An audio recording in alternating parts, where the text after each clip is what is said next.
Hi, thanks so much for joining me. So today I'm going to go over what my daughter read in October and what I read in October. So my daughter, like usual, read more books than me, I believe, this month. And I had a really bad month. It just felt, so I had not one single 5-star book this month. I read 5 books and none of them were books that I want to really reread again. Let me start with the first one. The first one is, I apologize. I misspoke. I do want to reread this book. This is K.D. Camillo, The Puppets of Spellhorst. It's like large font and it's only like 140-ish pages. So it's basically about these puppets. And it's basically like the journey of these puppets because they get like put in different situations and different like homes kind of. So you kind of like, it's kind of like their journey, but then like I kept wanting to figure out like what, like a lot of times K.D. Camillo's books have a lot of messages in them, like kind of like philosophical stuff or like stuff about human nature. And like, honestly, when I finished this book, which was like yesterday, I honestly did not get that much sleep the night before. And I felt like maybe I wasn't processing it correctly. And immediately I felt like I need to reread this. So it is a library book. I probably will buy it because I don't know if you guys know, but I'm a huge K.D. Camillo fan. I pretty much collect all of her books except her easy reader books. So I'm probably going to buy it eventually, maybe for my birthday, and then reread it. Now, I gave it 3 out of 5 stars, which that's like very loose for me. Actually, no, I gave it 4 stars. So it was my favorite book that I read this month, but it's like hard to describe because honestly, I almost felt like it was too many characters. Like it was hard for me to like gauge like their personalities. They were different from each other. Honestly, I do also prefer single protagonist books, and like it just was like a lot of characters, and maybe reading it a second time I'll have a better experience. But I like, if you're a fan of K.D. Camillo, I say definitely give it a try. If you're not and you never read her books, I would say definitely start with The Tale of Despereaux, Edward Tulane, and maybe give this one a try too. But I wouldn't start with it first. It's just, I don't know. I think maybe I might have missed the message in it. I'm not really sure.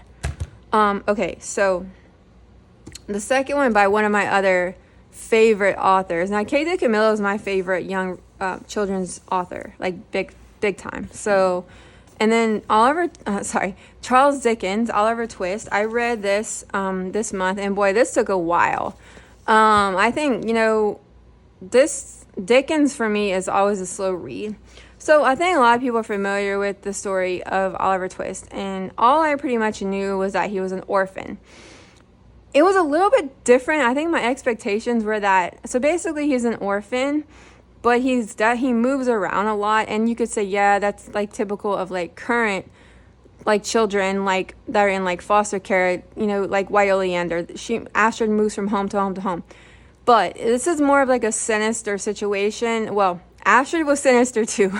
Astrid was in sinister situations too. But I guess you could say, I guess what I'm trying to say is, I don't know why, but I thought it was going to be based on Oliver, who was more like in like a workhouse, like it says in the beginning, he's forced to live in a filthy workhouse for young boys. So I just figured it would be more of that, and it was very little of his time spent there. And then someone commented in one of my videos where I talked about wanting to read this book, and they said something. I'm sorry, I'm paraphrasing if you're watching. Thank you, but I can't remember. Like, I think you mentioned something about, they mentioned something like that there was a lot of backstory or chapters about the characters, and that, yeah, and so there's a lot of like information about like other characters that I was kind of just like wanting to just get back to Oliver, like back to Oliver, and like there's a lot of like backstories. And yes, like I read Great Expectations, but Great Expectations I felt was very different. So I didn't like adore it. I love Dickens, and I of course finished it. That's a plus because I DNF a lot. So I gave it 3 stars out of 5, and my rating system's always very loose because I honestly don't see myself rereading it. So it's like, like it's just Oliver's history of being abused and mistreated, and like meeting people that are very like good spirited, and of course meeting a lot of like nasty people, and you kind of always are like, what's gonna happen to Oliver. Like you care about Oliver. I really cared about Oliver. It's not first person like Great Expectations, it's third person, and I know why he did third person, why Dickens did third person. There's a lot of layers in it about like, there's like some surprising things too about Oliver's history. It was just a lot. It was like a lot of layers, and it just like I don't know how to explain it. Like I definitely, if you've never read Dickens, I wouldn't start with Oliver Twist. I would read Great Expectations first. I don't see myself rereading this. While Great Expectations is one of my favorite books, but I'm glad I read it. Okay. The next book is, oh my gosh, I was so excited about this book. This is The Wild Robot Protects by Peter Brown. So The Wild Robot Protects is the third book in the trilogy about this robot named Roz. Now, this one, okay, like I read it from beginning to end with enthusiasm because he's very good at storytelling, and I really like the illustrations. They're very simple, black and white, and I like love Roz. She's one of my favorite characters I've ever discovered, especially for middle grade fiction, but I didn't enjoy this one nowhere near like I enjoyed the first one, and then also less than the second one. Now the first one I think is the best. I think as a series, like the third one just I don't know, I don't feel like it added enough for me personally.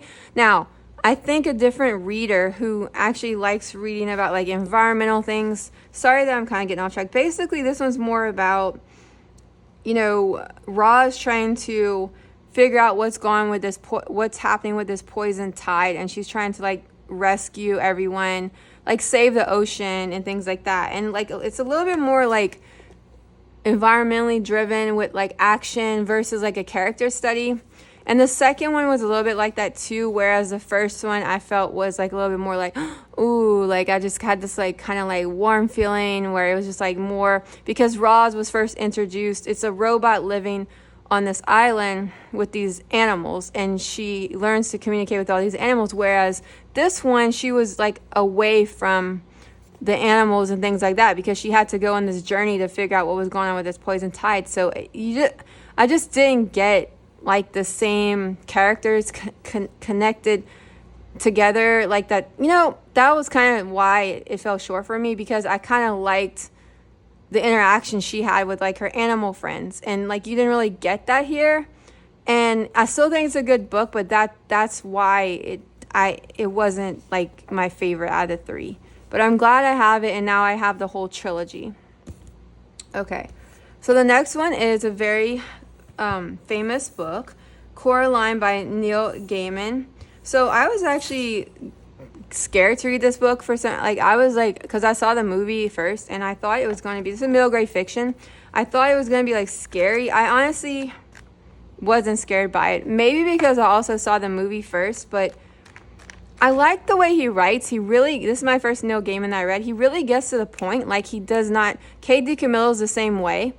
I would say Peter Brown a little bit similar versus Dickens, who gives you a lot of details, a lot of information. Okay, so Neil Gaiman gets right into the point. He doesn't like, he's very good at editing, and so is K. DiCamillo. So immediately I was like, I like this writer.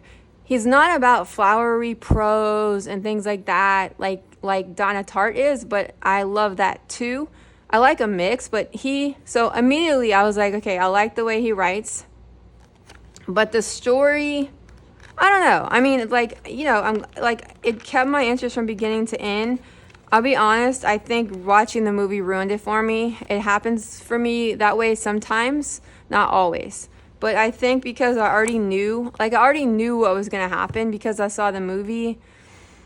So I just kind of enjoyed reading it the month of October, and I wanted to try his writing. Now, I will mention this. I don't normally talk about my DNFs because this video would be twice as long, and I do DNF a lot. I did DNF the Graveyard Book, which is written by Neil Gaiman, because it like spooked me. It scared me. Maybe I talked about that in another video. Sorry if I'm repeating that if you watched. But I did DNF the Graveyard Book, and my daughter is excited about reading it because it is her book. This is her book too. So the Graveyard Book was too spooky for me. But again, the writing was really good. So yeah. It was just like the dead, like the ghosts and stuff was just starting to creep me out. Like it wasn't like scary, but it was just like a little bit too dark for me. I don't know. Okay. So this one is an adult picture book is what I like to call it. So this is The Griffin, I believe it's pronounced. If you're familiar with the Griffin and Sabine series, I don't remember, like I need to do a video on that, but it's illustrated interactive picture books for adults where it's these series of letters that this person named Griffin and Sabine write to each other. And this book is not in the original trilogy, but you could say it's like the fifth. I'm sorry, there's so many.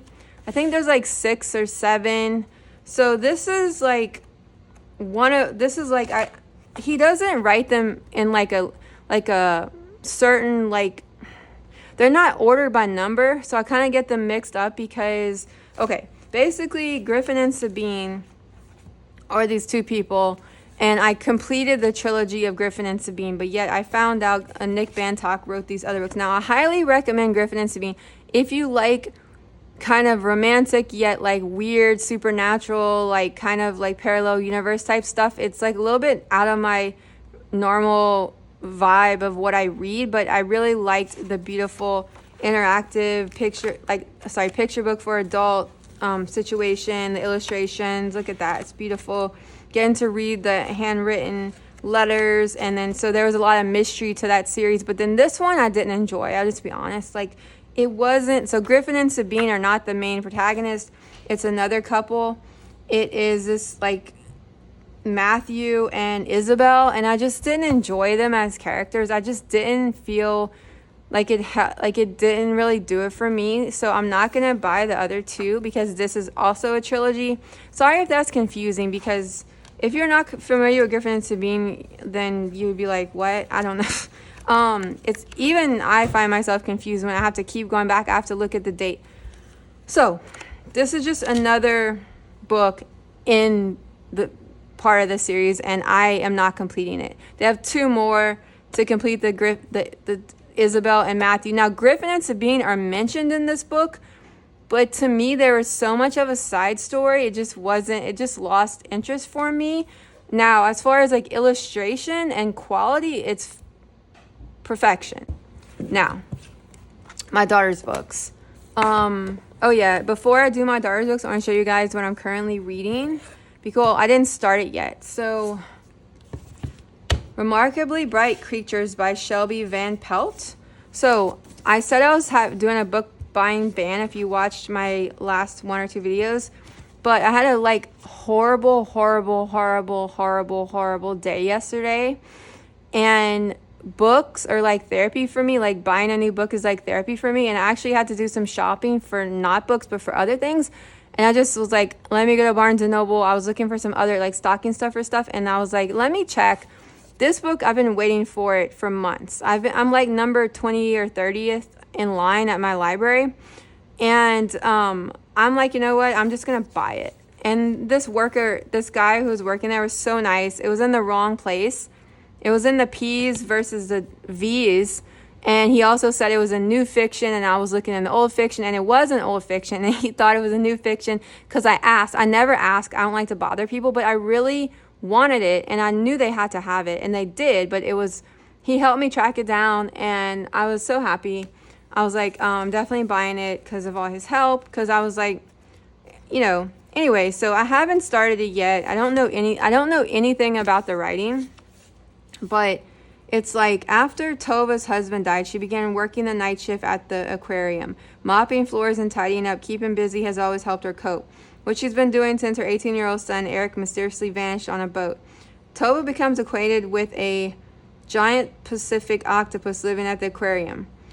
The octopus knows more than anyone can imagine, but wouldn't dream of lifting one of his 8 arms for his human captors, until he forms a remarkable friendship with Tova.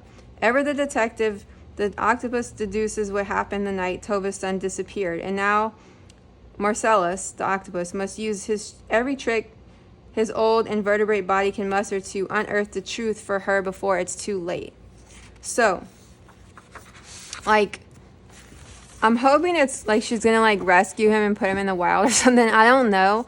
I didn't read any reviews, but like it sounds like a really good book. Okay, so my daughter. Now, we had to return some of her books back to the library, but so far for the month of October, she read 7 books. So I have 4 of them here because she did return. She read Cinder, Spaced Out by Stuart Gibbs, Part 2, Titans, Supernova, The Red Pyramid, Titans 2, and Scarlet by Marissa Meyer.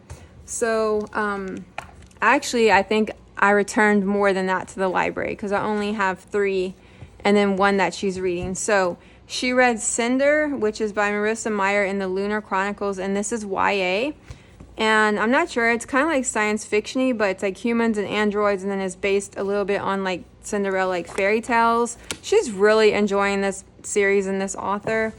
And this is Titans by Kate O'Hearn. Now, we did return the other ones to the library, but she's working on this series. This is mythology, middle grade fiction. Yeah. So yeah, she really loves Kate O'Hearn. I think she read the whole Pegasus series too. And then this is, I believe, YA. This is The Red Pyramid by Rick Riordan. And this is based on like ancient Egypt. I believe there's like ancient Egyptian mythology in here. And she's really liking this series. Also, I believe, yeah, book 1. So she read that. And then the other books I mentioned, yeah, we returned to the library. And then this is what she's currently reading. This is 5 Kingdoms by Brandon Mole. And this is, let's see. So she's like a little bit almost like more than halfway finished. Yeah. So that is what we read for the month of October. Thank you so much, especially if you got to this point in the video. I really, really appreciate your support. Have a good day or night. Bye.